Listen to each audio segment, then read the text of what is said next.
Inhlangano iMarch and March ithi ibona sengathi uhulumeni akayigqizi qakala ezikhalo eziphakamisile kusukela yasungulwa ngoNdasa nyakenye.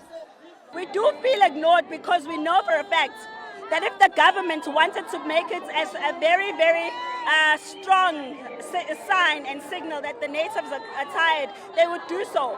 Uzuma ngobese uthi izinkampani kanye nezikhungo zemfundo ephakeme azisayilandeli imithetho yakulelizwe uma ziqasha abantu bakwamanye amazwe.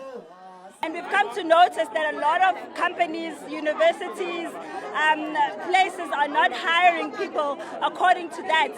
You have one Zimbabwean, for example, who gets a position in a place in the country, and they start bringing all the other Zimbabweans, and then they're occupying positions that are meant to be South Africans, whereas they don't have any scarce skill that they're supposed to be bringing to the country.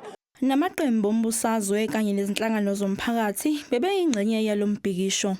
This nonsense is happening because the ANC government over the last 32 years, they've encouraged these people coming into our country. Singahlali, let us all get involved.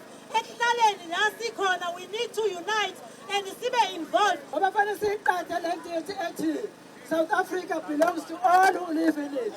Ayikaze bekhona inonsense uqabalwayo. Ama-illegal immigrants awahambe njebe befika nabahlolisha bethu la sizowadlulisa umyalezo ukuthi asiwafuni ama-illegal foreigners awahambe. Sicela lo mfutho niwusebenzisa kithi akaniwusebenzise ekubhekeni ukonakala komphakathi kuboshwa abantu.